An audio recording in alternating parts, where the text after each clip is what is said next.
नमस्कार और स्वागत है हिंदू इन्फोपीडिया पर, जहां हम प्रस्तुत कर रहे हैं इस श्रृंखला का अंतिम भाग, जिसमें नाजिया इलाही के खुलासे के माध्यम से भारत के साधारण मुसलमानों के सिद्धांतों और प्रथाओं का विश्लेषण किया गया है। यह सिविलाइजेशनल अवेकनिंग श्रृंखला का अभी तक का समापन है।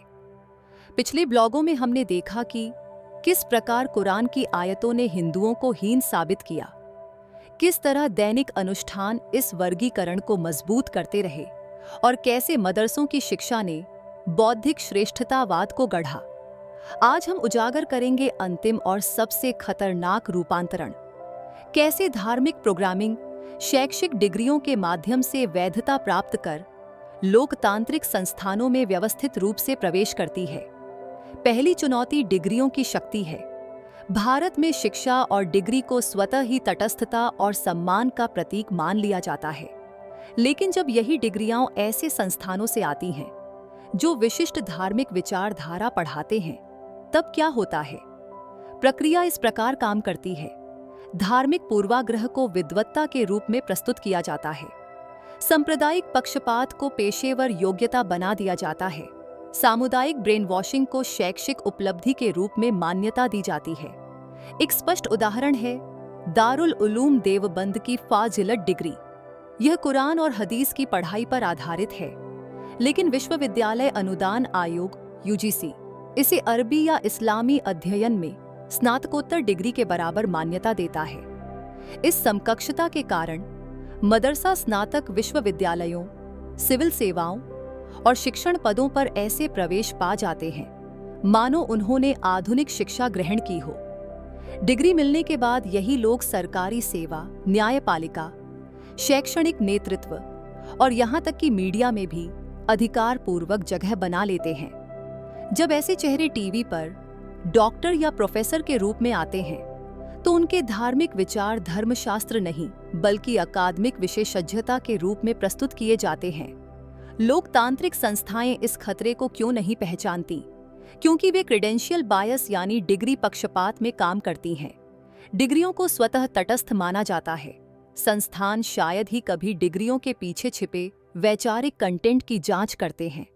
संविधान की शपथ 15 साल या उससे अधिक की धार्मिक प्रोग्रामिंग को समाप्त नहीं कर सकती, और भेदभाव के आरोपों का डर किसी गंभीर समीक्षा को रोक देता है। यह विषमता साफ है। मदरसे मान्यता, समकक्षता और करियर पाइपलाइन प्राप्त करते हैं, जबकि गुरुकुल के वेदांग या मीमांसा जैसे विषयों में पारंगत विद्वानों को न तो समकक्षता मिलती है और न ही उन्हें परंपरागत ज्ञान से आगे मान्यता। राष्ट्रीय मुक्त विद्यालयी शिक्षा संस्थान (एनईओ) से मदरसों को मान्यता देता है, परंतु गुरुकुलों को नहीं। यही नीति भारत में तय करती है कि कौन वैध प्राधिकरण है और कौन नहीं। डिग्रियां स्वयं में शक्तिशाली हैं, लेकिन उनका असर नेटवर्क के कारण कई गुना बढ़ जाता है।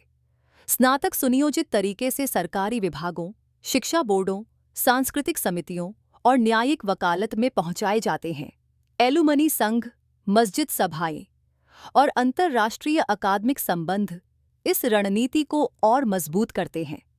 एक स्पष्ट उदाहरण है पश्चिम बंगाल मदरसा शिक्षा बोर्ड, जहां मदरसा प्रशिक्षित विद्वान पाठ्यक्रम, भाषा नीति और अनुदान वितरण पर प्रभाव डालते हैं।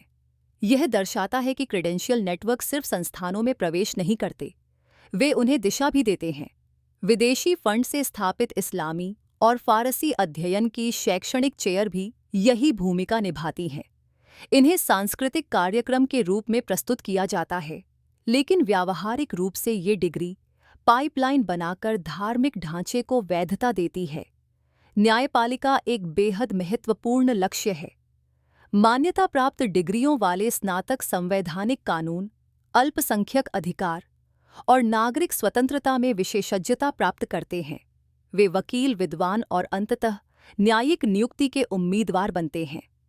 रणनीतिक जनहित याचिकाओं (PILs) के माध्यम से धार्मिक विचारों को अल्पसंख्यक अधिकार के रूप में प्रस्तुत किया जाता है। धीरे धीरे ऐसे फैसले बनते हैं जो धार्मिक स्वतंत्रता को समान व्यवहार के बजाय राज्य की जिम्मेदारी बना देते हैं। उदाहरण के लिए, भारतीय अदालतों ने मदरसों की स्वायत्तता बचाने के लिए याचिकाएं सुनी हैं, जिसमें अनुच्छेद 30 का हवाला देकर अल्पसंख्यक अधिकार का दावा किया गया। इस तरह का हर मामला अनुकूलन का कानून तैयार करता है, धर्मशास्त्र को विशेषाधिकार देता है और जांच को सीमित करता है। इससे धर्मनिरपेक्षता की परिभाषा ही बदल जाती है। अब यह निष्पक्षता नहीं, बल्कि धार्मिक संवेदनशीलताओं को समर्थन देने का दायित्व बन जाती है। परिणाम यह होता है कि इस्लामी संस्थाएं स्वायत्तता पाती हैं, जबकि हिंदू प्रथाएं और अधिक प्रतिबंधों का सामना करती हैं। यह घरेलू कब्जा वैश्विक संबंधों से और मजबूत होता है। सऊदी छात्रवृत्तियां, अंतर्राष्ट्रीय इस्लामी विश्वविद्यालय और विदेशी फंड से चलने वाली चेयर भारत में प्रतिष्ठित डिग्रियां प्रदान करती हैं। सम्मेलन, कूटनीतिक दबाव और मानवाधिकार वकालत इन नेटवर्कों को ढाल प्रदान करते हैं।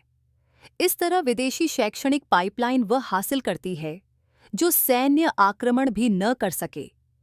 वैश्विक वैधता के साथ भारतीय संस्थानों पर प्रभाव। इस समस्या का मूल है एक गहरा विरोधाभास।